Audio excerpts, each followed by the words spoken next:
Hello everyone, I'm Suchitra. I'm a storyteller with the Secret Passages group of storytellers. Today I'm here to share a story with you about a trip. A trip to heaven. Yes, that is the title of my story today. And here we go. Shankar was the king's chief gardener. It was his job to make sure that the garden, the majestic royal garden, was well kept and well maintained. Lawns were mowed daily, the grass was well fertilized, the fallen and dead leaves were raked and put in the compost heap. He was an eco-friendly gardener, you see.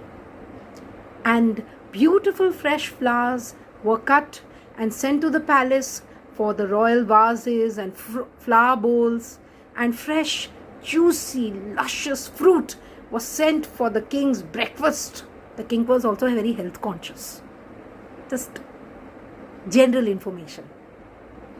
And Shankar loved his garden and was very proud of it. One day, after a long and hard day's work, he was trying to sleep in his hut. And he just kept tossing and turning and tossing and turning and tossing and turning. A sound outside in the garden woke him up. And he looked out of the window. And do you know what he saw? I know. I read the book, you see. And outside in the garden was a white, beautiful, white, majestic elephant.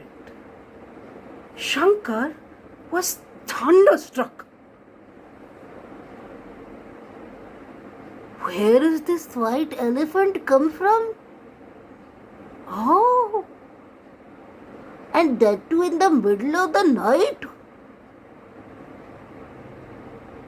The elephant hadn't noticed Shankar as he crept out quietly and hid behind a tree to watch what the elephant was doing.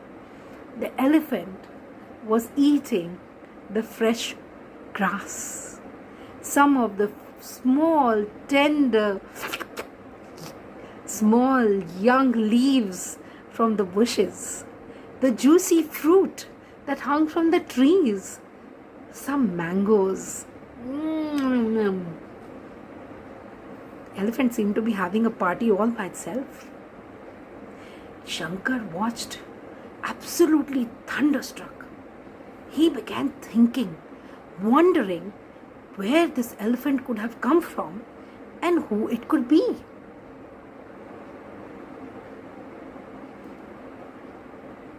I know. This must be Airavat, the elephant of Lord Indra, the god of heaven, the king of heaven. He must be bored of the rich food of heaven, and he must have come to earth to taste the simple food of us mortals. Wow!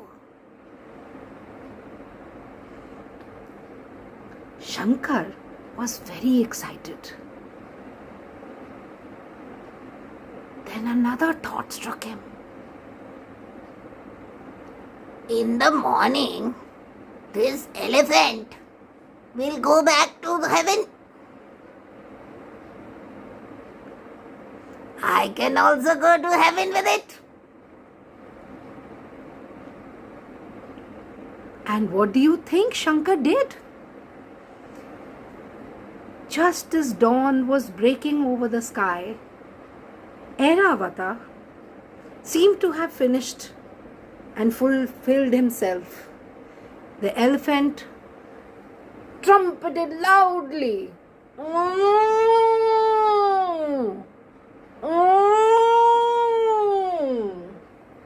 And with its beautiful white majestic trunk in the air, it prepared to fly to heaven. Quick as lightning, Shankar ran ahead and grabbed its tail. The elephant didn't notice Shankar and it began to rise up in the sky. Wow! I wish I could go. Don't you wish you could go? And very soon they were flying, rising, flying through the sky, the clouds, and were in heaven.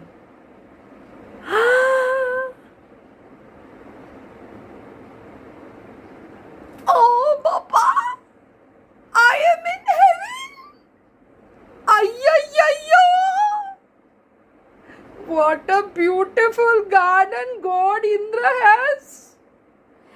It is 100 times more beautiful than my garden. The trees were 100 times bigger and more majestic than the trees on earth. The flowers were 10 times bigger and 10 times more beautiful than the ones on earth. The fruit that hung from the trees was 10 times heavier and bigger than what Shankar had ever seen in his life. It was altogether spectacular. Shankar had never seen a garden like this. He roamed around the whole day, looking here, looking there, marveling at the heavenly garden spread out before him. The smell from the flowers. Oh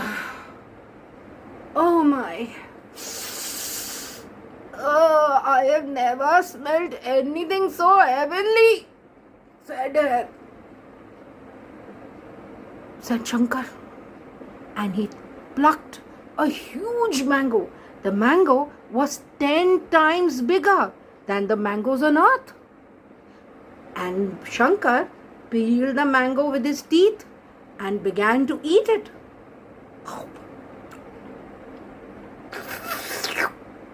Oh my goodness, what a delicious mango this is. Oh my goodness gracious, I have never eaten such a delicious mango, even when I stole the mangoes from the king's garden. The mango, the fruits, and funnily, mangoes and apples grew at the same time in the same garden. It was heaven's garden, you see. So heaven didn't have to wait for summer or winter. Summer fruits and winter fruits all grew at the same time. And Shankar spent the whole day walking around and marveling at the things he saw. He was completely taken aback. Finally, as it began to become evening, he realized he had been in heaven for the whole day, and his wife and family must be wondering where he was. Oh my goodness, my wife will get very angry if I don't tell her where I went. But she talks too much. I must swear her to secrecy.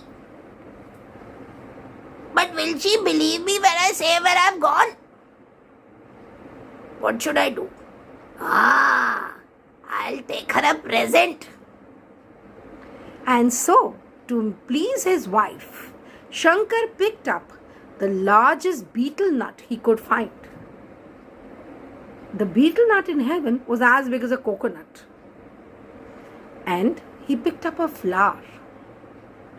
The lotus flower that he picked up was as big as a bhopla.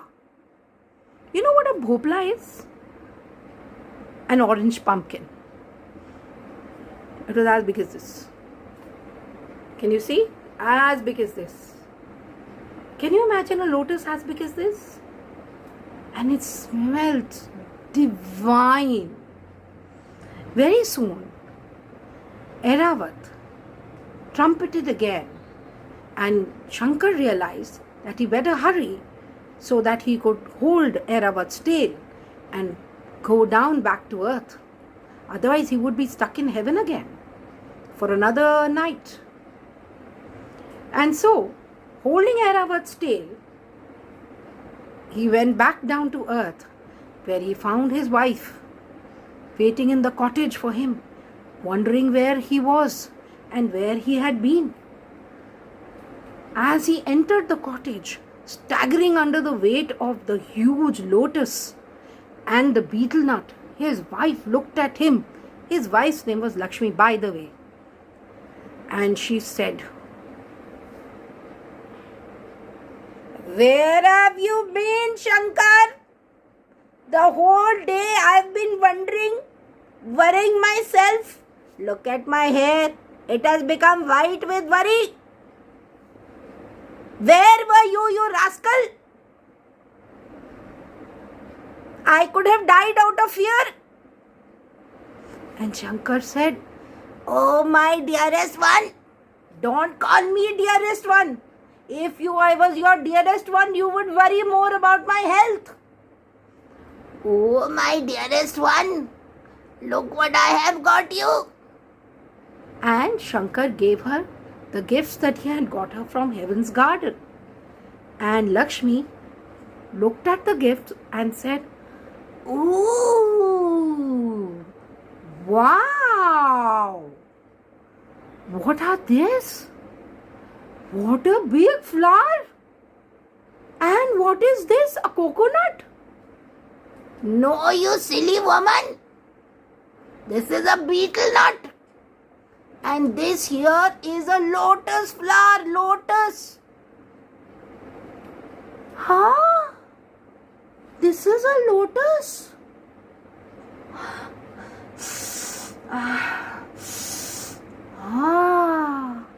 And this is a beetle nut? Hare Baba re! Shankar told his wife all about his trip to heaven and swore her to secrecy. She promised not to tell anyone. Do you think she kept her promise? She tried very hard. Really, very, very, very hard.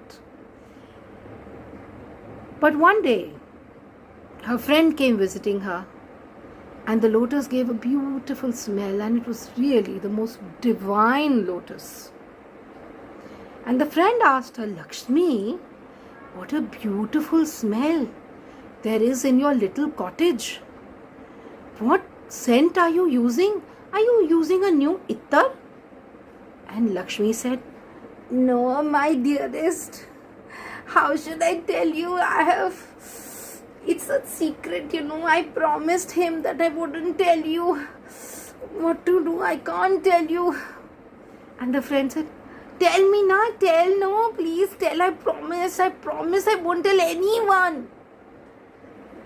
And Lakshmi said, "Do you promise? Shankar will get very angry with me, And the friend said, Yes, of course. God promise, I will not tell anyone."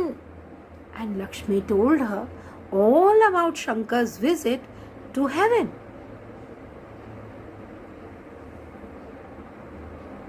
And Lakshmi's friend obviously couldn't resist. She told her husband and swore him to secrecy. He told his friend and swore him to secrecy.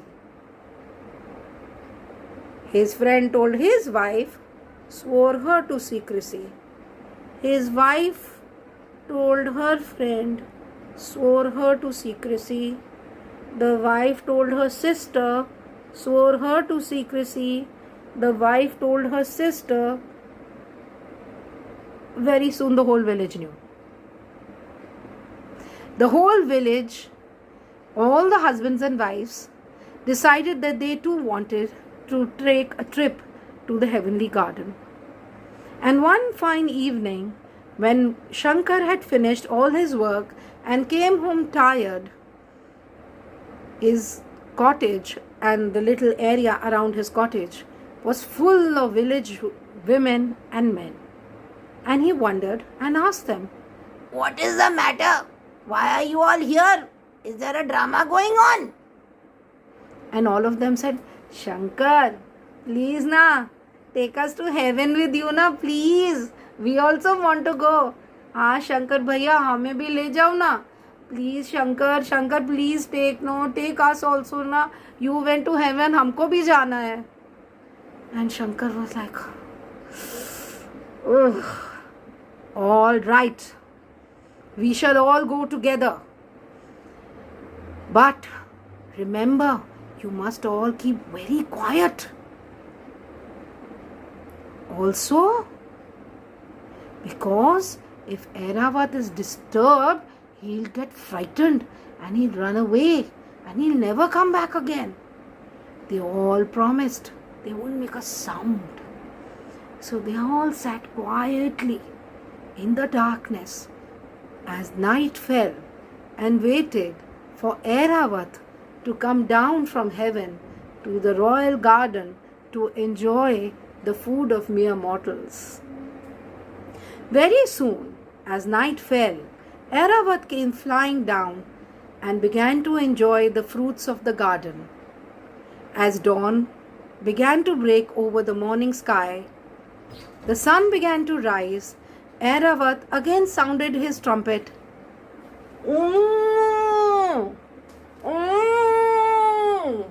raised his trunk towards the sky, and at this Shankar ran to hold his tail.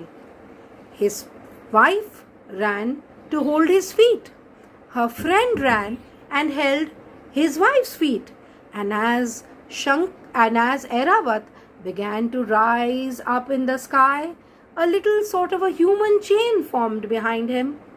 Shankar holding to his tail, Shankar's wife Lakshmi holding Shankar's feet, Lakshmi's friend holding Lakshmi's feet, Lakshmi's friend's husband holding her feet, another man holding his feet, the man's wife holding his feet, the wife's friend holding her feet, the friend's husband holding his wife's feet, and so on and so forth.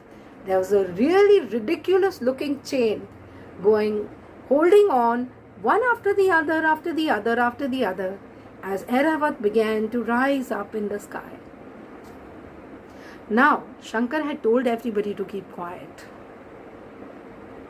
But curiosity got the better of the last woman, who was the last person at the end of the chain. And she asked Shankar, "Please ask Shankar, how much longer it's going to take?" So her husband asked his friend, the friend asked his wife, the wife asked her friend, and so on and so on and so forth and so forth. The question went up till Shankar, and Shankar said, "Shh! No talking! But yes, we will reach very soon." And the answer went down the chain again. And for a little bit of while, there was a little bit of quiet. Then the woman at the end of the chain again got very bored. And she said, "Is it really true that the beetle nuts in heaven are really as big as coconuts?" And the question went up the chain again. And Shankar said, "Yes, it is true. The beetle nuts are as big as coconuts. And you see, the other day I went to heaven and I got a beetle nut as big as this." And Shankar let go of the tail to show how big a beetle nut he had got from heaven. And dhadum, dhadam, dhadum, dhadam, dhadum, dhadam, dhadum, dhadam, dhadum, dhadam, dhadum, dhadam. The entire crowd of people went tumbling down to earth with a bang, biff, dhadam, dhadum, dhadam, dhadum, dhadam, dhadum, dhadam, dhadum, dhadam. And they all went to earth and they fell down in a big heap. And poor Airavat was so frightened by this dhadum, dhadam, dhadum, dhadam, dhadum, dhadam, dhadum, dhadam, that he ran as fast as he could, flew straight to heaven, and never came back down to earth to any garden ever again. And as for Lakshmi, Shankar, and their friends, my back, ayyo, my shoulder is broken. I stupid fool, you stepped on my foot is broken. The poor villagers, all a bag of broken bones, bruised and hurt, they all limped to the doctor, who wondered at this epidemic of broken bones in his village. And here ends my story. Thank you very much for listening.